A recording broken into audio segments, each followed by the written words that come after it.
Good morning, everyone, and welcome to episode 22 of the Willow Cove Crafts podcast, a podcast about knitting and sewing and my other crafty endeavors. My name is Emily, and you can find me on both Ravelry and Instagram as Willow Cove Crafts. Today is Sunday, February 6th, 2022. And I am coming to you from just outside of Madison in Verona, Wisconsin. It has been a week since I last recorded, and since then we have not been up to much. For those of you that are new here, I am scheduled to have, it's not really shoulder surgery, it's more chest surgery. I am having one of my ribs removed. For reasons that I explain in some past episodes. So if you are curious about that, you can go watch. But anyways, I am having surgery in 10 days. So Dan and I have kind of just been getting ready for that.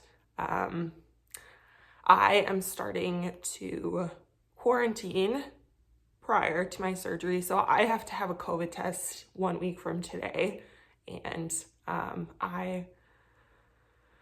there's a lot of preparation that goes into getting ready for surgery, getting ready to be out of work for a couple weeks, and it would be a really big bummer if I caught COVID and couldn't have my procedure. It would get postponed. Like, I definitely need to have this procedure, but just like all of the preparation that goes into it is a lot of work. My day job, I have to make sure all of the clients I work with are set to go for my outage. I have to get all of my FMLA paperwork done. I went grocery shopping this week so that I wouldn't have to leave my apartment for a while. I went and got my nails undone. I don't know if anyone notices this, but I love to get my nails done. I go once a month to this really amazing place called Colors on the west side of Madison. And yeah, it's something I do pretty religiously. And for those of you that don't know or have never had surgery before, you cannot have nail polish. So I went and got them taken off, and it was this weirdly sad thing for me. They look fine. I just really like to have a little bit of color on my hands. What else? Dan has been so helpful. So I don't know if I've mentioned this before, but so Dan is my boyfriend, and he really loves to cook, which I think is one of the greatest blessings of my life, to have ended up with someone who loves to cook. I do not love to cook. It's definitely more of a chore for me to feed myself. So ever since Dan and I have been together, he has been the main chef in our household. But yeah, so anyways, Dan decided, so my surgery is on a Wednesday, and I will have to stay at the hospital for a couple days. That's just kind of standard procedure, I guess, when they operate on your chest. They have to monitor you a little bit more closely than other types of procedures.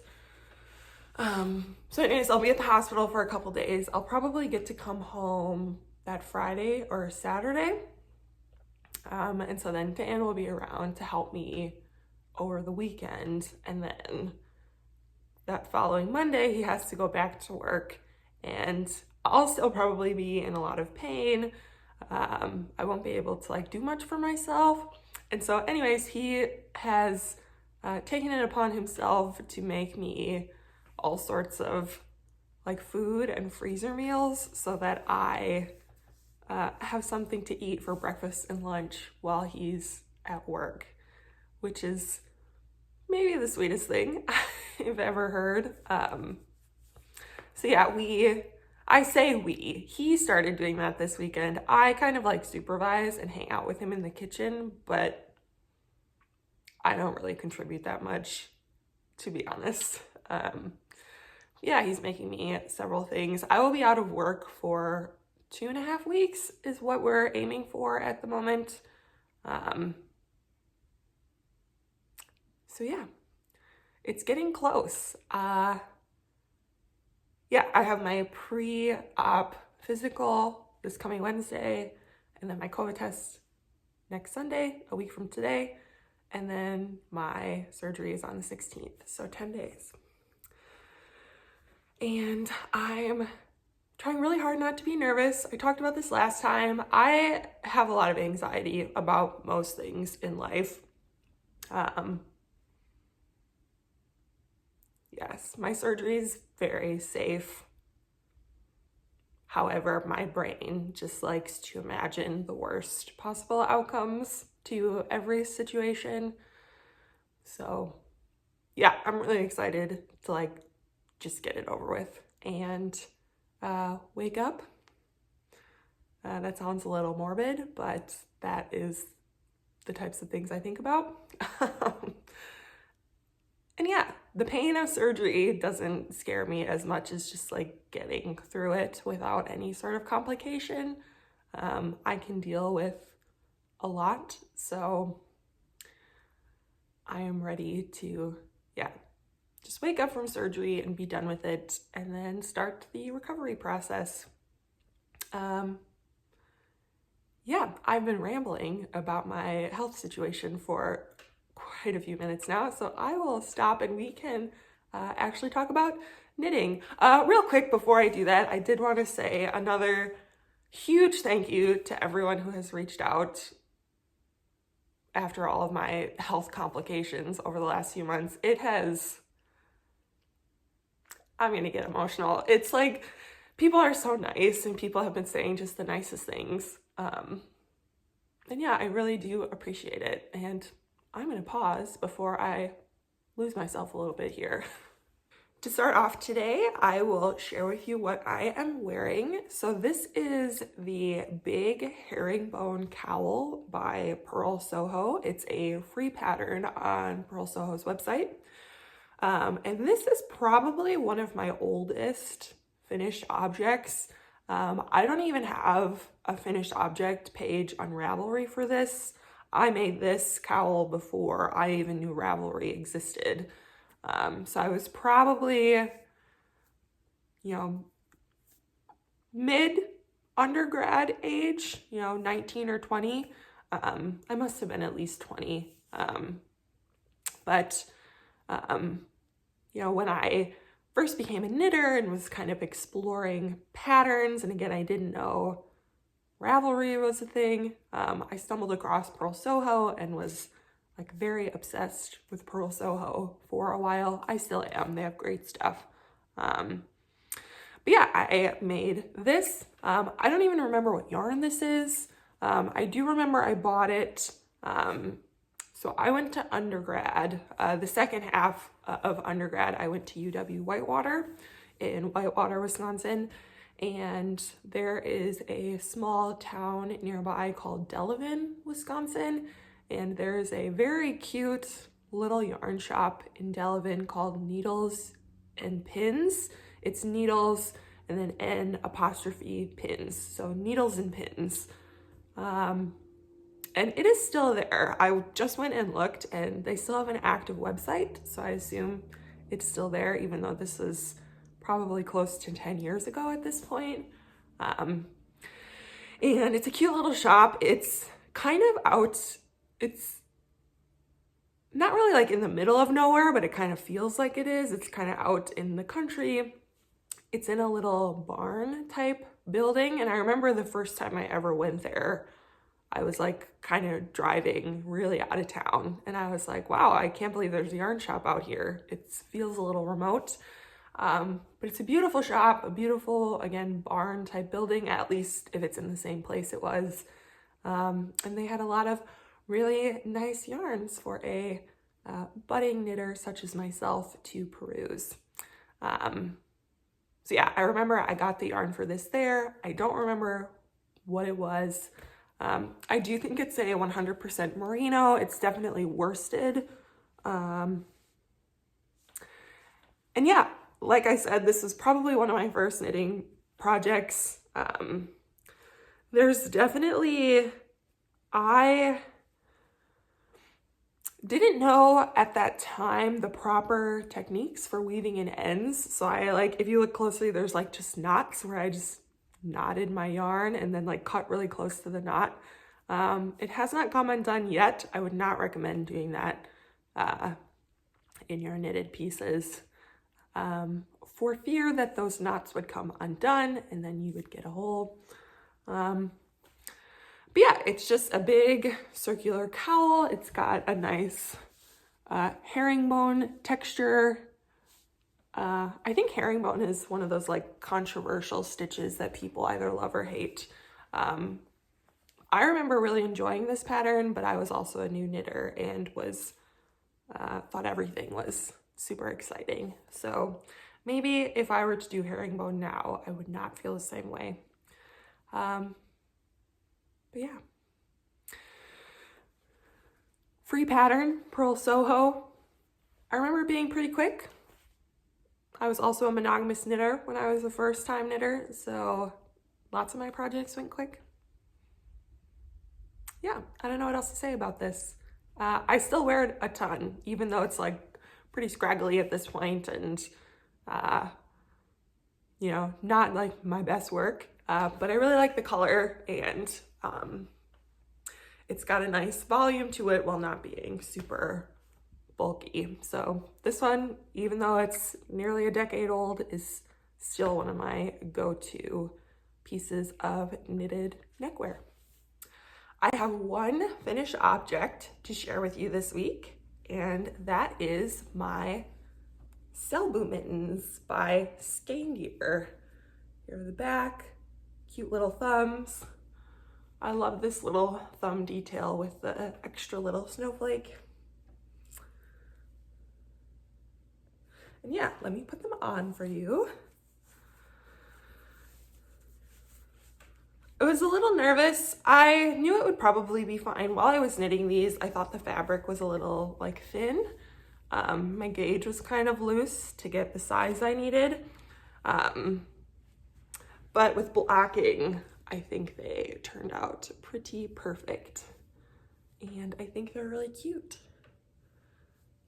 And I made this joke last episode, but I finished them just in time to not leave my house for a month. It's the beginning of February. I'm quarantining right now. Yeah, I'm not going into work next week. I'm working from home. I'm gonna go to the hospital. I'm gonna come home and not leave because I'll be in pain.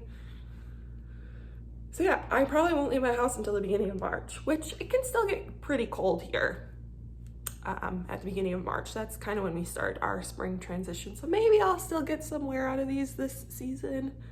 But yeah, I'm not leaving my house for a month, so these will have to wait. The yarn I used was the Rauma 3-ply Strikkegarn. This is their DK weight, and the colors are 101, which is the cream, and 105, which is the gray. And yeah, I don't know what else to say about these. They are super cute. I'll put them on for you one more time. Yeah, this is my first pair of like actual nice mittens I've ever made for myself. I said this last episode, but I made a pair of mittens when I first started knitting out of acrylic at a really loose gauge, and they were not warm at all. And I just thought, you know, maybe hand knit mittens are not warm. But I think these will definitely be warm. They are already making my hands quite toasty just wearing them here. And yeah, I love the cuff detail. There's a couple rows of ribbing, but then the cuff is its own kind of colorwork pattern. And then, yeah, you go into the snowflakes, and then the palms are this kind of geometric pattern. And yeah, I used one ball of each of my colors. The gray was more of my main color, and I was really close to running out at the end. I got kind of nervous that I would not have enough yarn to finish out the mittens, but I managed to make it. So yeah, one ball of the Rauma in each of your colors should definitely be enough. I had plenty of the white. I think I have maybe average sized hands. I have small hands for my height, but I'm pretty tall. So I think, you know, small hands on a tall person probably equates to a pretty average sized hand. The way this pattern works is the knitting is exactly the same. You just adjust your gauge to get different sizes. So there's a little bit of trial and error there because different people have different gauge with the same needle. So you can't just assume like, oh, the pattern says use a size 6 and that'll give you an 8-inch mitten circumference or whatever it is. I'm just making up numbers. You have to just kind of try something and hope that it works. I used a size 7, a US size 7, and then a US size 5 for those first few rows of ribbing. And that got me a nice fabric. Again, I think with blocking, this yarn really bloomed up and filled in all of those little spaces. And yeah, they are a good size and they fit my hands comfortably. I will say they are maybe a little loose at the top. They fit my wrist nicely, but I feel like there's a lot of extra fabric in the top. Like this is my actual hand. So there's quite a bit of extra fabric up at the top, but that doesn't bother me too much. So yes, not only a finished object, but a finished first, I would call this. I've never made a pair of colorwork mittens like this before.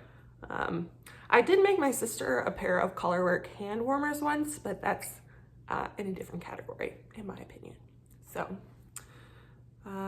yeah, I think in my stash I have enough Rauma, or I bought Rauma in a couple different color combinations to make 4 more pairs of colorwork mittens. So you might be seeing some more mittens in the future. We'll see. Probably not this year or anytime soon, since I already have a fresh pair and winter's gonna be over before we know it. Time seems to be flying by pretty quickly these days. So anyways, super fun, quick knit. I really like how they turned out, and I'm gonna go put these in my outerwear drawer for the next time I go outside, which will be not soon. Moving into works in progress, this is definitely not a finished object, but it is a finished milestone, we will call it. Kind of. The last few episodes have been talking about my granny stripe blanket that I am working on, which is more of a long-term project. And I had said that every time I finished any sort of knitting project, I wanted to then add 10 stripes onto my blanket. And I have backtracked on that a little bit. I finished my mittens, and so then I started crocheting on my blanket, and 10 stripes just felt like so much. And it does. It takes a little while to do 10 stripes, and I have been really just wanting to work on other things. So I've changed my mind a little bit, and I think now I will only be adding 5 stripes in between finished objects. I think that's still a significant thing to try and hit. It means my blanket will not be done as soon as it would have been otherwise. However, you know, it is what it is. I think I'll still see some good progress in between my other knits. So anyways, I worked up my blanket to the 5 stripe marker. So this is where I was last week. I had already gotten a little bit of a head start on my 5 stripes, but this is where we're at. So for my mittens, I knit this starting at this really dark purple and then up through this kind of golden orange color. And yeah, I've got a magic cake. This is my next 5 stripes that I will add to my blanket the next time I finish an object. It's getting pretty massive, unwieldy, I will call it. And you know, here's the whole thing so far. And I am using just mini skein scraps that, oh my God, I can't believe I caught that on camera. I still have fungus gnats. I've talked about this a while ago. Anyway, they won't go away. I've tried a lot of things. So I think there are fewer of them. I did try to use diatomaceous earth on my plants, but my plants were wet. And diatomaceous earth is ineffective if it gets wet. So I am just waiting for them to dry out. I think ultimately that is still going to be my best strategy. But my plants need to dry out before it will work. So yeah, thus I still have fungus gnats. Anyways, what was I saying? I'm using a bunch of minis I bought from various shops. I have been including in the show notes below the video, in the description, I included a list of indie dyers that I bought minis from for this blanket. At this point, I don't remember which mini came from which dyer, but if you like some of these colors, I would definitely go take a look and see if you can find something that you enjoy. But yeah, I think it's really pretty. I think it's really fun. It's, you know, pretty slow going, or it's going to be pretty slow going, but you know, maybe in like 2 years I'll have a finished blanket. And yes, it is a nice little palette cleanser in between projects. So yeah, that is my granny stripe blanket. Oh, and I forgot to mention I am using the instructions by Attic24. She has a blog with instructions on how to make your own granny stripe blanket in this style. I'll include a link to that in the description below if you are interested. My last work in progress this week has been the main thing I have been working on. I've showed this my last couple episodes, and it's kind of been my secondary project, the background thing I've been working on. And once I finished my mittens this week, I finished my mittens on Sunday. So right after I recorded last. So then for the rest of the week, I worked on this project and I got a pretty significant amount done. And yeah, it's been my main monogamous knit this week, and that is my Illuminate sweater. And you will see, last episode, I put this marker here. I was maybe about 2 or 3 inches into the first sleeve, and since last time I have finished the first sleeve. It's very hard to show, and I have gotten maybe 6 or so inches into the second sleeve. So I am really hoping to finish this up over the next couple days. Maybe get it blocked and dried to wear next week. We'll see. That might be a little bit optimistic. Sleeves always take a little bit longer than I expect them to. The yarn I am using for this, 2 colors, obviously. The first one is Spincycle dyed in the wool. This is 100% American superwash wool, and it is a sport weight. And this is the Rusted Rainbow colorway. Matches my scarf really nicely. This is my last skein of it. So far I have used 4. I think I had 5 total skeins of Rusted Rainbow, so this is my last one. I definitely think I will need to dip into this a little bit. I have about this much left of my current skein, and you know, I still have quite a bit of sleeve left to knit. So yeah, I think I will barely need to dip into my last skein, which is kind of unfortunate. I don't like using up very small amounts of the skein when you get to the end of the project and like you just like barely need to use your last little bit. But maybe I'll have enough left over of this to make like a hat or something. I forget what it's called, but Andrea Mowry has this really cool brioche hat pattern that I believe uses Spincycle dyed in the wool, so maybe I'll have enough left over to make that hat. I'll have to look into that. Anyways, my second color, I'm on my last 2 skeins of this, but I am using the Isager Silk Mohair. This is a 75% kid mohair, 25% silk, and I'm using the colorway Rose. And the way this pattern works is you hold 2 strands of mohair together, and then your sport weight single strand, and then obviously you treat those as 2 contrasting colors to each other to get this lovely, lovely sweater. I am not one of those people. I know some people, when they knit with Spincycle, they want it to match completely. You'll probably notice my 2 sleeves so far. It's really hard to show. My 2 sleeves so far do not match. And I am not going to attempt to make them to match. I'm just kind of letting the yarn do what it's gonna do. I thought it was interesting that I ended my sleeve on this like really dark section. And yeah, I'm excited to see what my other sleeve cuff will end up looking like.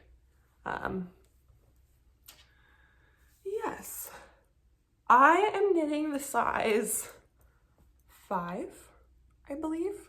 I have a 45-inch bust and I knit the size 48, I believe.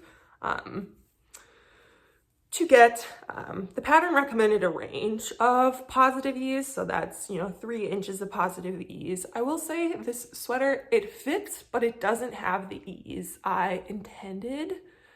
It is a little tighter than I thought it would be. I also don't know if I knit it long enough. I put it on and it is just a little bit short. I did swatch and I got gauge with my swatcher. Like, I made sure to figure out what I needed to get gauge. I am hoping this grows a little bit.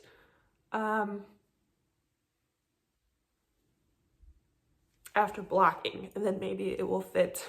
Again, it doesn't not fit, it's just not fitting how I wanted it to. I still really love it. I'll still definitely wear it. It's just got a bit of a different look to it than I originally intended. The other piece of that is probably actually the main culprit. So I started this in, I don't remember exactly when, I think late August, early September, and then it hibernated for a little while. And since then, if you have been a longtime viewer, you will know my personal life has taken quite a few hits. What with my health issues, my uncle passed away. It's been not the easiest few months for me, and I have not been taking the best care of myself health-wise. I've not been exercising, I've not been eating great, and I've definitely gained a little weight. So obviously, this sweater that I started in the summer is not fitting exactly as intended. So yeah, after I am recovered from surgery, I'm gonna have to get back to exercising. I can't exercise my arms right now with my condition. I could exercise my legs, but I am being lazy. But yes, after I recover, I think it's gonna be time to hit the gym again. And then maybe the sweater will fit a little better. Or maybe it will block out as I intended and it will look really good. So yes, this is what happens when you let your knits hibernate. You have those body fluctuations that, you know, inevitably happen at various times of our lives. And yeah, such is life, I suppose, but that's fine. I'm not too worried about it. But yeah, it is currently got maybe 0 to 1 inch of positive ease when I intended it to have 3. So yes, that is all. It happens to all of us. This is my attempt at, you know, solidarity. If you've ever knit something and it doesn't quite turn out how you wanted it to, yeah, it happens. Lastly today, as far as knitting content goes, I wanted to talk a bit about my post-surgery making plans. I am cautiously optimistic that I am going to be able to knit pretty quickly after my surgery. I found this really great YouTube channel where this woman had the same surgery I am having, and she kind of chronicled the whole thing. And so I've been watching some of the episodes early on, so like the day of her surgery, a week after her surgery, and I've been kind of paying attention to how she's moving. And, you know, it is not, like I said, it'd be different if I was having true shoulder surgery, but it is more chest surgery. So, you know, there's no joints in your chest. It's not moving a ton. So I don't know, you know, I'll still have, you know, wrist movement, elbow movement. That's all you really need to knit, right? But anyways, I've been watching this woman, and she's like, even right after her surgery, she's like doing a lot of gesturing with her hands. She's keeping her arms down, which makes a lot of sense, but you know, from the elbow down to her hands, she is kind of moving her hands a lot. So that is why I am hopeful that once I come out of the like anesthetic fog, I will be able to maybe knit a little bit. So I've been thinking a lot about what I will work on and what kind of makes sense to work on during this period where I'm maybe in quite a bit of pain, kind of centered on my chest.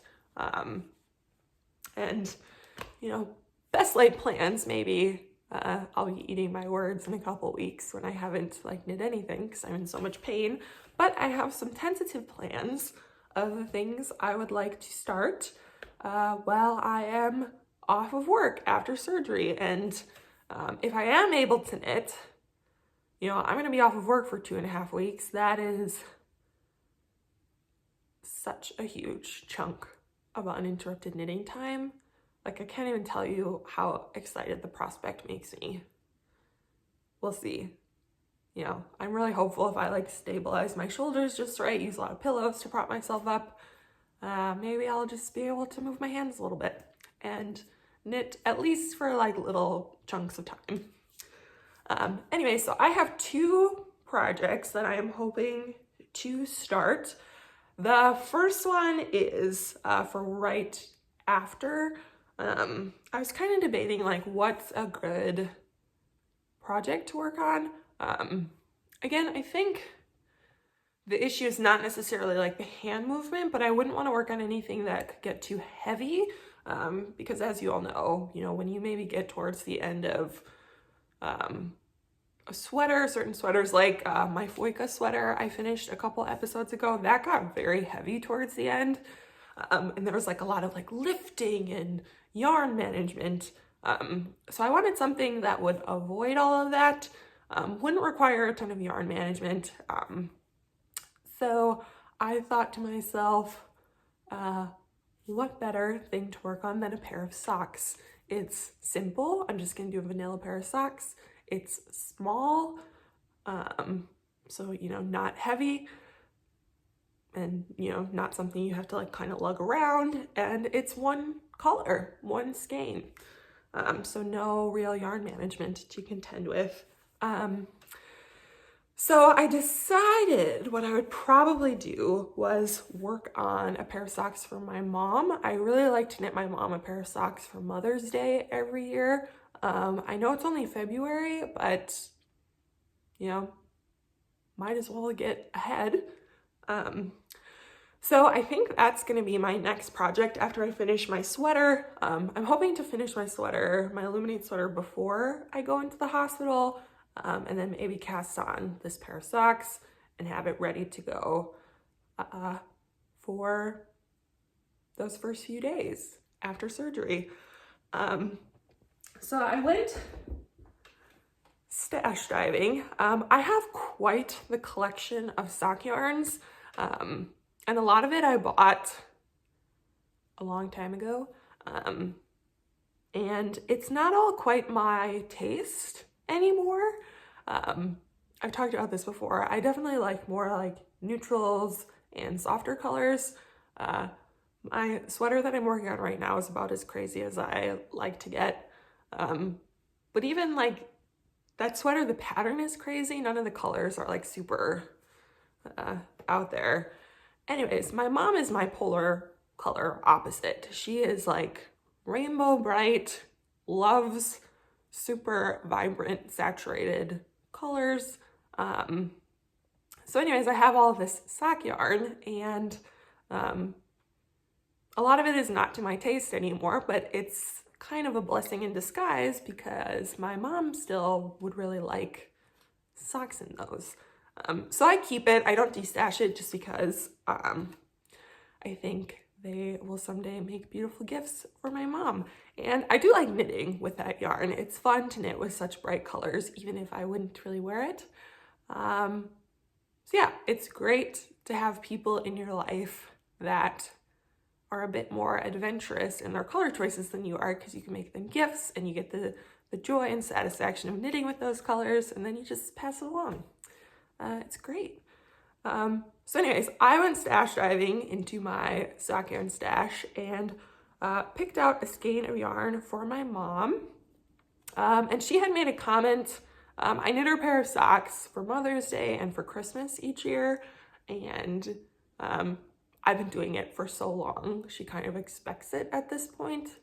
Not that she expects socks, but she knows that I'm going to make them for her.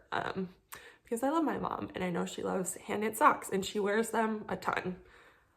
So I'm always trying to churn out new pairs for her. But she made the comment at Christmas that she, you know, the next time I happen to want to knit her a pair of socks, she would really like a bright green pair. So that's what I am doing. I went into my stash and found this skein. And I don't know if you can see it, but it is sparkle. And it is super fun and springy, green obviously, with lots of fun speckles. This is Fiddle knits. The base is Aria. I believe that's the Stellina base, and the colorway is Hummingbird. This is a 75% superwash merino, 20% nylon, 5% Stellina. I don't believe Fiddle knits is dying anymore. Before I started recording today, I just went to look to see if I could find this yarn for sale, and I could not. So I'm gonna assume that they're not dying anymore. If you know differently, let me know. Yeah. The green is getting a little washed out. It looks a little more teal on the camera, but it is a really like nice spring green. And this is also a fun thing to work on just in February, kind of getting through the last true month of winter, looking forward to spring. So yeah, this will be my first post-surgery project. I'm hoping to cast it on before I go into the hospital, like I said.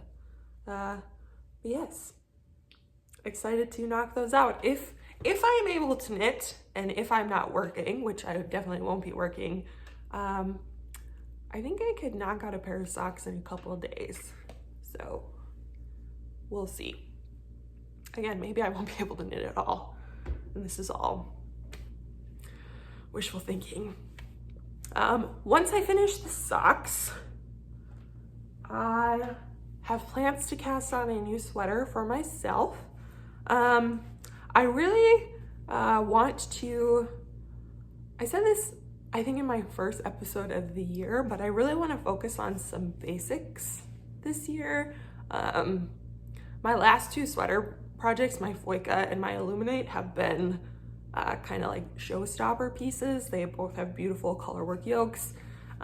So I want to like, for my next sweater, kind of tone it down a little bit and make something that's maybe more of an everyday staple. And then I also thought, along with that,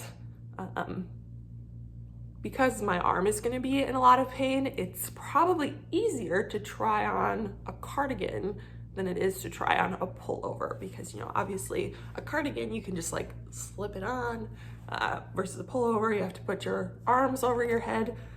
So that was kind of my criteria, is I want to start a new basic kind of everyday cardigan. I did a lot of looking through patterns, and I think I'm pretty settled on the Jensen cardigan by, I think it's September Knits. I looked it up right before I started recording and I think I've forgotten, but I think the designer goes by the handle September Knits, and I believe her name is Rachel Reese. I'll put it in the show notes below. But the Jensen cardigan, it's like a big oversized cardigan. It's got a bit of a shawl collar, nice pockets. It does look like exactly what I'm looking for. It's stockinette, it's pretty basic. So yeah, that is what I plan on using. As far as the yarn I picked out for it, pretty much the polar opposite of what I picked out for my mom. This is a cone of Holst Garn Super Soft in the Pebble colorway. I have been obsessed with yarn cones lately. I have bought a lot of them in the last couple months. I bought this cone. I don't know if she'll ever like restock or if it was just kind of a one-time thing, but I bought this from a shop called the Little Red Mitten. I believe they're located in Canada. But one of these cones is definitely enough to make a sweater, and they are $50, I believe, somewhere around there. So a full sweater's quantity for $50 is like a steal. So I'm pretty sure I bought a cone of every neutral color that Holst Garn offers. And then yeah, I was trying to pick out which cone I wanted to make my cardigan out of, and I have like 3 cones. They're all different shades, but they all are like essentially like a mid to light tone brown.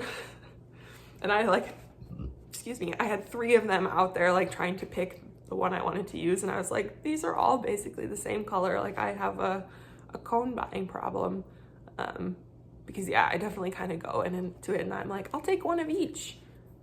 Even though they're all kind of similar, but that's fine. I'll just make drastically different sweaters with each of them.